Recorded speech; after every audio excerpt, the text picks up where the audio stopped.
The video came at 2:14 a.m.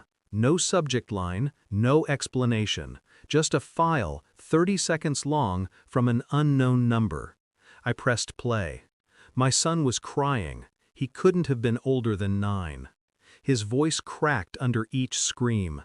Behind him, a man, her boyfriend, lifted his hand again. The sound echoed. And then, I saw her, my wife, laughing. "Your dad's too weak to do anything," she said. "Call him. Let him hear you cry." He grabbed my boy's phone and dialed. The screen flashed my number. I answered before the first ring finished. "Dad!" The voice broke me and rebuilt me in the same breath. I didn't raise my tone. I didn't curse. I just said, quietly, so calmly it scared even me, "Son, Daddy's pulling up now, with friends." And then I hung up.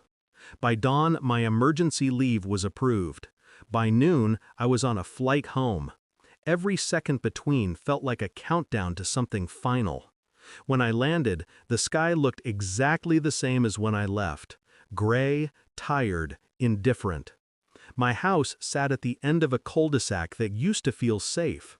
Now it felt like a stage, the curtains drawn, the actors waiting. I didn't go inside, not yet. I went to the neighbor's porch, the one who sent the video. He looked like he hadn't slept. "I couldn't stand by," he said. "It happened more than once." He gave me the rest of the footage, days worth, different angles, different nights, each one worse than the last. My son's bruises weren't accidents, they were lessons, and she watched, smiling. That was the moment something inside me froze.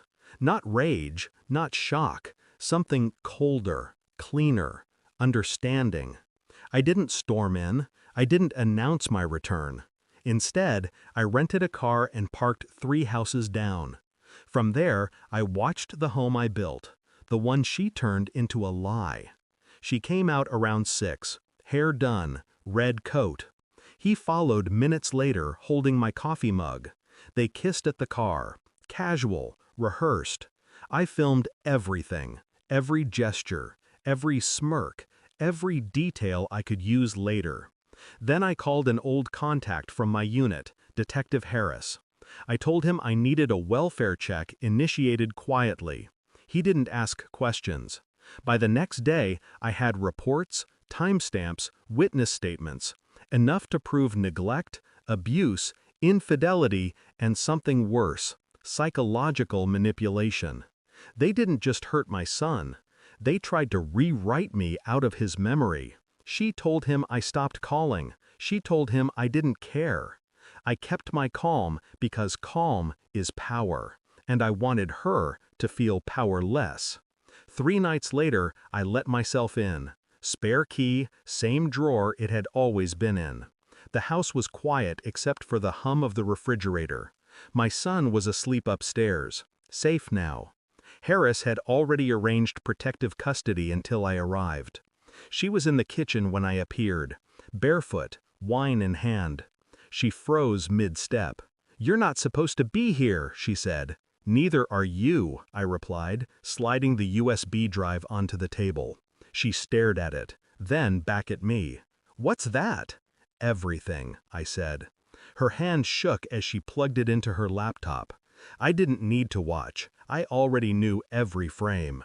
But I watched her instead. The moment she saw herself laughing while he hit our son, her face broke. Not from guilt, from exposure. "You don't understand," she whispered. "No," I said, "you don't." And I walked out, left the door open behind me. The next morning, she and her boyfriend were arrested. I didn't file charges. I didn't have to. The evidence did the talking. Neighbors came forward. The internet did the rest. Her name spread faster than the truth ever could. Her job, gone. Her reputation, ash. He tried to run, didn't make it far. I never touched them, never raised my voice. I just handed the world a mirror and let them see themselves burn in it. When the officers asked if I wanted to make a statement, I said one thing: Justice doesn't need noise. It's been months. My son's laughter sounds different now, careful, as if testing the air first.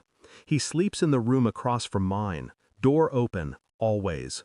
Sometimes I catch myself staring at that door, listening for his breath, just to remind myself it's real. People tell me I handled it well. They don't understand. I didn't handle it. I contained it, like a bomb that never went off. Because revenge isn't rage, it's restraint. And sometimes the coldest thing you can do is walk away while the fire's still burning behind you. I didn't go home to save them. I went home to end the story they wrote without me. Thanks for watching. Don't forget to like, share, and comment. Subscribe now to Cheating Stories Insight World for more amazing stories.